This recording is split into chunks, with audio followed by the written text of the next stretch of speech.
জীবনে কোনো কাজ প্রফেশনালি শুরু করার আগে সেটা পার্সোনালি করে দেখো। নিজের ফ্যামিলি বা ফ্যামিলি মেম্বারের ওপর বা তাদের সাথে শেয়ার করে দেখো। যদি সেখান থেকে তুমি অ্যাপ্রিসিয়েশন পাও, then you can do it easily, but you can do it properly. But তুমি যদি সেখান থেকে অ্যাপ্রিসিয়েশন না পাও, তাদের কাছ থেকে পজিটিভ রিয়াকশান না পাও, তাহলে সেই কাজটা প্রফেশনালি শুরু করা একান্তই বোকামি। Hello everyone, this is Ivy, welcome back to my channel Isa's ডায়েরিজের নতুন সকালে তোমাদের সকলকে ওয়ার্ম ওয়েলকাম জানাই। আমার ঘরে বিয়ে লেগেছে, তোমরা সকলেই জানো। বিয়েটা হচ্ছে আমার ভাইয়ের, আমার একমাত্র নিজের ভাইয়ের। এবং তার জন্য আমার মাকে আমি বলেছিলাম যে কোনো একটা আলপনা আর্টিস্ট হায়ার করো। ফেসবুকে আজকাল সর্বদাই দেখি যে কোনো আলপনা আর্টিস্ট আলপনা করছে ঘরের সিঁড়িতে, ঘরের মেঝেতে, ঘরের দুয়ারে, এবং সেগুলো অফুরন্ত সুন্দর দেখতে হয়, অসাধারণ দেখতে হয়, দেখে যেন চোখ জুড়িয়ে যায়। তো মাকে আমি সেরকমই বলেছিলাম। তো মা বলছে যে ঘরেই আমার আর্টিস্ট রয়েছে, তো আমার আলপনা আর্টিস্ট হায়ার করার কি দরকার, তুই একদিন সময় করে আয়, বিয়ের আগে নিয়ে আলপনা দিয়ে দে গোটা ঘরটা। তো আমি ভাবলাম আলপনা হঠাৎ করে দিতে যাব, আগে কখনো আমি দিইনি, প্রফেশনালি দিইনি, নিজে এমনি খড়ি মাটি দিয়ে বা আতপ চাল ভিজিয়ে সেটা বেটে আলপনা দেওয়া, যেগুলো আমাদের বেঙ্গলি রীতিতে হয়ে থাকে, সেগুলো করেছি।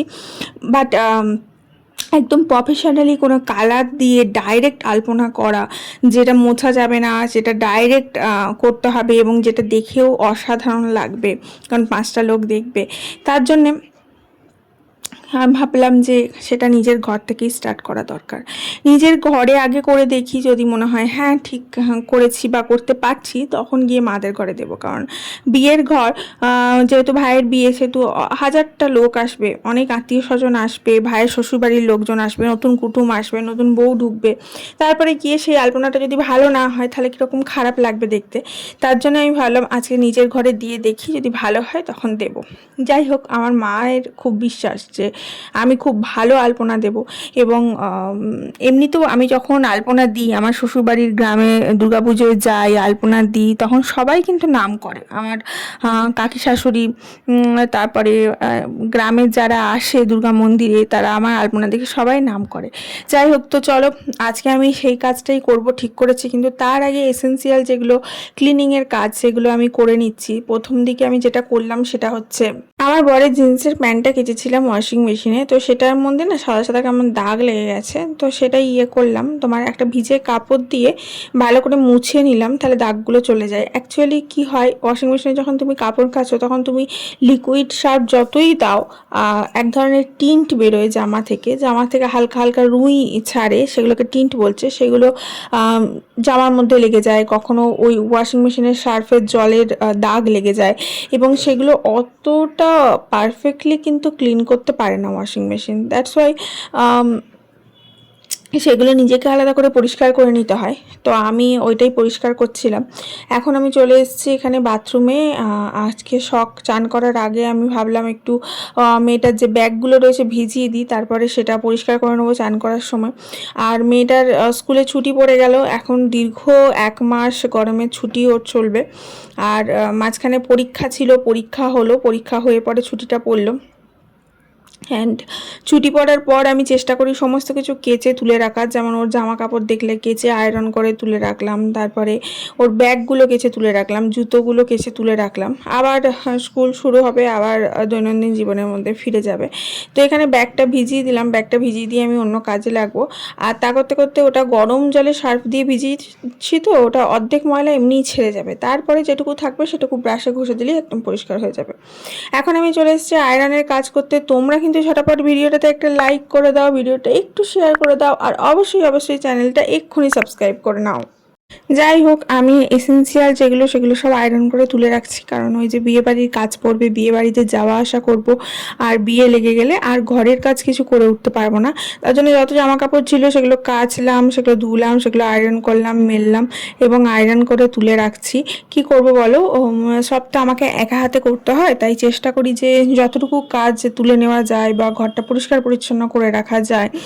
আর এমনিতে আমার মাদের ঘর বিশাল বড়, ওখানে সবারই মায়েরই এমনি কোনো অসুবিধা হবে না, কিন্তু তবুও যদি কোনো লোক আসে, শুতে আসে বা দেখতে আসে, তখন ঘরটা পরিষ্কার পরিচ্ছন্ন না থাকলে তো খারাপ লাগবে। তার জন্য আমি ঘরটা ভাবলাম একদম পরিষ্কার পরিচ্ছন্ন সব কিছু করে নিই।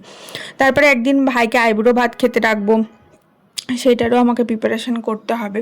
আইবুড়ো ভাত খাওয়ানো মানে তো বুঝতেই পারছো অনেক ধরনের রান্না করতে হয়, তো সেই সমস্ত করা একটা চাপ রয়েছে। তার জন্য যতটুকু এমনি কাজ করা যায় সেটুকু করে নিচ্ছি। আর এই যে দেখো মেয়ের জামাটা, এটা হচ্ছে মেয়ের স্কার্ট, স্কুলের জামা।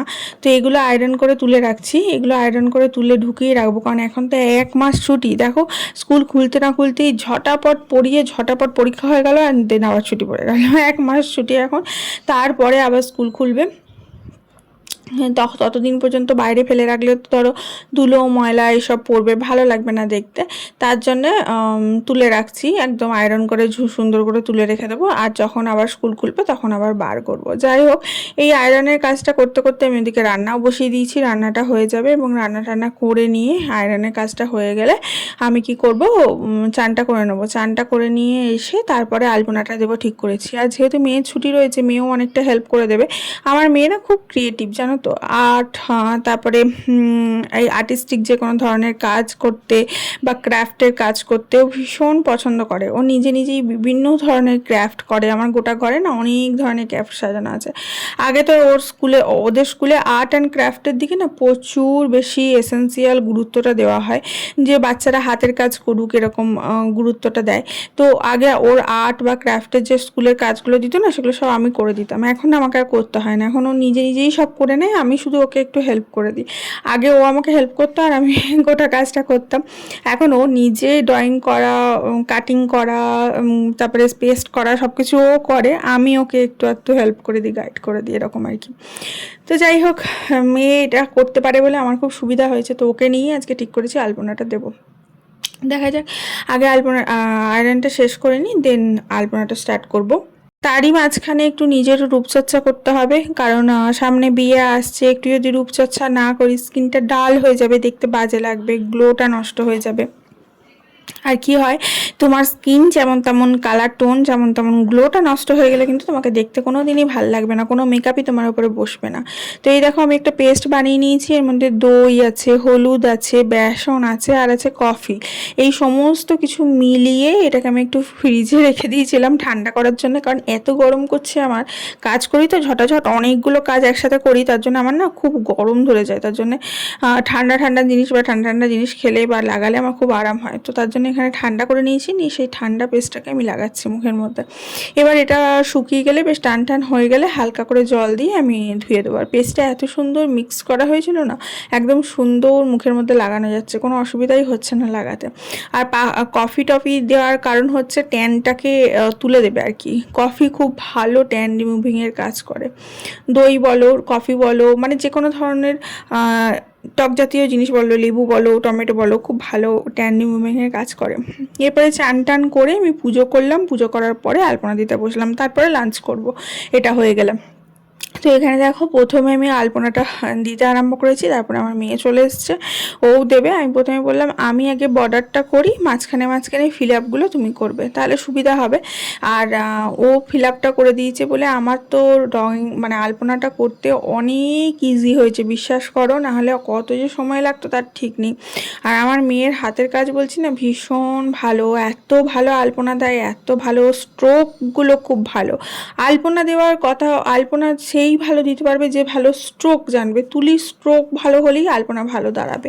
আমি তোমাদের ভিডিওর প্রথমেই কি বললাম, যে কোনো কাজ প্রফেশনালি শুরু করার আগে তোমাকে সেটা পার্সোনালি করতে হবে, নিজের পার্সোনাল ফ্যামিলি মেম্বারের সাথে শেয়ার করতে হবে, তাদের ওপরে করতে হবে, অ্যাপ্লাই করতে হবে। তাদের কাছ থেকে যদি তুমি অ্যাপ্রিসিয়েশন পাও, তাহলে জানবে তুমি পারফেক্ট করতে পারো। তো তার জন্য আমি নিজের ঘর দিয়ে স্টার্ট করলাম।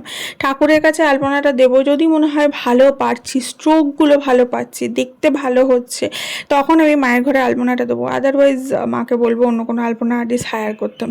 যদিও আমার মায়ের ভীষণ বিশ্বাস যে আমি নাকি আর্টিস্ট, আমার মা বলে যে আমি নাকি ভীষণ ভালো আলপনা দিই। তো যাই হোক, এখানে দেখো আমি একটা আলপনার ডিজাইন চয়েস করেছি যার মধ্যে পদ্ম ফুল রয়েছে, যার মধ্যে লক্ষ্মীর পা রয়েছে। কারণ আমরা মনে করি পার্সোনালি বাঙালিরা যে লক্ষ্মীর পা হচ্ছে ভীষণ শুভ, এবং যেখানে লক্ষ্মীর দুটো চরণ থাকবে সেই জায়গায় কোনো দিন অভাব অনটন কোনো কিছু বিরাজমান হবে না। আর পদ্ম ফুল হচ্ছে আমাদের কাছে একটা ভীষণ শুভ জিনিস। আমরা যে কোনো অনুষ্ঠান, যে কোনো পুজো পার্বণ সমস্ত কিছুতে ঠাকুরকেও কিন্তু আমরা পদ্ম ফুল নিবেদন করি। তার জন্য আমি এই দুটোকে দিয়ে একটা ডিজাইন করার চেষ্টা করলাম। চলো তোমাদের ফাইনাল ডিজাইনটা দেখাই। করতে অনেকটা সময় লেগেছিল, কিন্তু খুব বেশি তামঝাম নেই। এরকম দেখো সিম্পলের ওপর ডিজাইনটা এই যে আমি আর মেয়ে দুজন মিলে করেছি, এখনও কমপ্লিট হয়নি। এরপরে কমপ্লিট হওয়ার পর আমি তোমাদেরকে দেখাচ্ছি। তোমাদের যদি ভালো লাগে অবশ্যই কিন্তু জানিও। দাঁড়াও, এই দেখো এক্ষুনি হয়ে যাবে। এই দেখো কত সুন্দর কমপ্লিট হয়ে গেছে। এইটা হচ্ছে ফাইনাল লুকটা। আমি এটা প্রথম দিলাম আলপনা তুলি আর রং দিয়ে।